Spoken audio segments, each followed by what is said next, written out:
El otro día fui a la librería a comprarme unos libritos y debo lamentar que encontré un montón de textos marxistas, neomarxistas y había una cosa bastante chistosa, o al menos resulta chistosa, digamos, vista desde el punto de vista de los no marxistas. Y es que Marx, el Capital de Carlos Marx, estaba en la sección de economía, cuando debería estar en la sección de parapsicología o algo por el estilo, ¿no? Junto con los extraterrestres, junto con las no novelas de extraterrestres, porque eso es parte de la fantasía, sino junto con los productos absurdos no sé, de contacto con extraterrestres o de influencias extraterrestres en lo que es la historia humana, ese tipo de cosas. Ahí debería estar Marx y el marxismo. Y un montón de libros relacionados y de autores de esa calaña que producen tanto, lo que me recordaba a tanto artículo, artículo, libro y tras libro que salen con estas ideas, ¿no? De base. Entonces, así que lamenté que haya tanta todavía popularidad de estas obras que son nefastas para lo que es el mundo intelectual humano, así de fácil. Es un problema para nosotros, a la larga o a la corta. Debemos lamentar, como mínimo debemos lamentar el esfuerzo de hacer algo así que no vale la pena, o sea, porque no puede nunca arrojar resultados positivos, simple y llanamente porque el fondo está corrupto. Entonces, si el fondo está corrupto, lo que hagas tú va a salir torcido, sea lo que sea que hagas. Entonces, bueno, me compré un libro que en otros momentos voy a hablar, pero también en la misma librería pude observar un montón de libros esencialmente positivos, ¿no? Desde el punto de vista de mi línea política. Y entre esas obras, había un montón, por supuesto. A ver, me alegra mucho ver de que Dostoyevsky, entre otros, está más de moda, al menos lo veo más por todas partes. Estaba, por ejemplo, Enemigos de la Sociedad Abierta, en siquiera una edición, por mencionar alguno. Y así, obviamente, un montón de obras. Y me alegra ver de que ciertos tipos de trabajos, por ejemplo, siempre encuentran espacios y siempre encuentran popularidad, renovada popularidad. Y deseaba hablar de unas cuantas obras al respecto, que pertenecen a lo que llamamos el género de distopías. Entonces, primero hay que hablar qué es una distopía, y una distopía obviamente viene de la palabra utopía, que es un neologismo de Thomas More, que escribió un libro precisamente titulado Utopía, y utopía en griego quiere decir el no lugar. Utiliza a utopía como un lugar, no lugar, donde hay un mejor gobierno y qué es lo que se hace en ese tipo de gobierno, y describe una especie de mundo ideal, un mundo ideal que no existe, por eso se llama utopía. Entonces, si un mundo ideal es utopía, distopía vendría a ser lo opuesto, vendría a ser el mundo no ideal, más bien todo lo contrario, el mundo catastrófico, pero no una catástrofe en el sentido de daño, problemas por ese lado, desastres, derrumbes, terremotos o explosiones o post-apocalíptico, ¿no? Sino un desastre de tipo sobre todo político. Una realidad que la construcción social, en vez de tornarse positiva, se torna negativa. Entonces eso vendría a ser una distopía. Y tenemos varias distopías sumamente conocidas, producidas en novelas, y quería hablar de unas cuantas de estas obras en este momento. Y voy a comenzar por la menos conocida, que a mí me alegra muchísimo de que tenga ahora más proyección, al menos también la he visto más ahora que antes, y es muy famosa. Es la llamada Brave New World de Aldous Huxley. En otras palabras, el valiente nuevo mundo es su título. O un mundo feliz también. Valiente nuevo mundo vendría a ser, me temo, la traducción literal, y se la ha traducido como un mundo feliz. Y un mundo feliz maneja una hipótesis del colapso social muy particular, que es muy diferente a la de sus otros pares distópicos, que vendría a ser por dónde va la sociedad si hacemos lo que la gente quiere. si en vez de, digamos, decirles cómo hacer las cosas, nos inclinamos como sociedad a satisfacer a todas las personas para que sean felices. Y la realidad que muestra un mundo feliz es la construcción de una sociedad en la que la gente consume drogas, en la que no hay, como se dice, el individualismo está reducido al mínimo. Tú haces prácticamente lo que quiera el otro para no conflictuarlo. Entonces es una sociedad por acuerdo entre ellos, en otras palabras, por un respaldo tácito a esto, es una sociedad colapsada, pero de una manera distinta. En otras palabras, hay una diferencia de el mundo feliz, un mundo feliz de Aldous Huxley con 1984 de George Orwell. George Orwell se imagina un mundo que se destruye desde arriba, en la que los poderosos para controlar a la gente lo hacen a través de poner la bota en el cuello de la persona. En cambio, un mundo feliz muestra la destrucción de la sociedad desde abajo, desde el de yo quiero ser feliz, a como dé lugar, no quiero tener tristezas en mi vida y no quiero que tú me provoques tristezas. Entonces, el hecho de que de que tú tienes que renunciar a provocarme tristezas genera un mundo inconcebiblemente gris, donde todos estamos resignados a, literalmente, a no hacer nada para molestar al otro, pero entonces el resultado de eso es una pesadilla. Y eso es lo que cuenta Aldous Huxley en Un Mundo Feliz. Yo les invitaría a leer el libro, y me temo que no conozco unas buenas adaptaciones cinematográficas de esto, pero por lo visto hay una grande. Hay una película hecha para la BBC que es de unas 3 horas, así que podrían curiosear eso si es que tienen tiempo. Y entonces voy a hablar del libro que acabo de mencionar, que es 1984 de George Orwell, que debería ser una lectura obligatoria, debería ser una lectura obligatoria para cualquier persona que busca saber algo sobre los totalitarismos, al menos cómo se los pensaba, cómo se los imaginaba.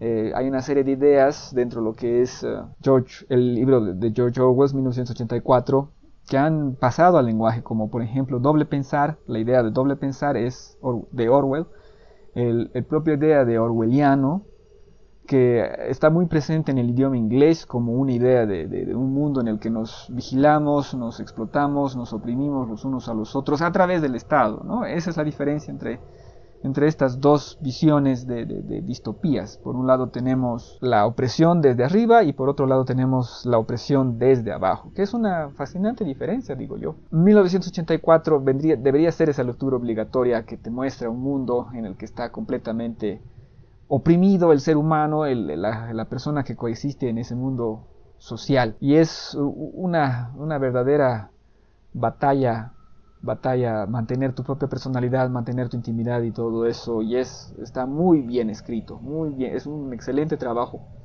¿Y de dónde le surge a Orwell el escribir 1984? Lo que sucede es que él como periodista, e incluso si no me equivoco como guerrillero, estuvo dentro de lo que es la Guerra Civil Española, y en la Guerra Civil Española está apoyando a lo que es el lado prosoviético. Entonces él está con los socialistas, con los comunistas, y lo que él ve ahí es la bota sobre el cuello de las personas. Comienza a ver lo que es la brutal opresión soviética proyectada, y entonces es a partir de sus vivencias en estos grupos sociales que escribe 1984, pero también escribe La rebelión en la granja.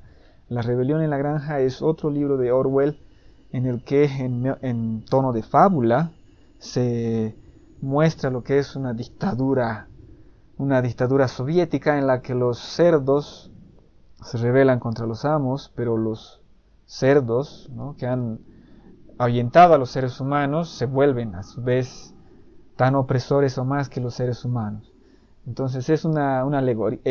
Rebelión en la granja es una fábula de esa experiencia proyectada, esa experiencia proyectada en fábula, y 1984 es esa experiencia proyectada en novela de ciencia ficción. George Orwell escribe en 1948, entonces escoge ese número porque le da la vuelta a su año. Es muy interesante, es fascinante, tiene muchísimos aspectos sumamente interesantes que han pasado, como les digo, para idear, para pensar, para observar, lo que está sucediendo, lo que se hace, tiene un kilo de ideas que lo puede dar una novela y no lo puede dar, por ejemplo, un estudio sociológico, un estudio antropológico. Entonces es una visión muy enriquecedora de lo que vendrían a ser los gobiernos totalitarios. Y es una muy buena novela, muy bien escrita, entonces por cualquier lado vale la pena consumir ese libro. Y me alegra mucho verlo por ahí, me alegra verlo bastante, me alegra. Y aquí puedo hacer algo más, si...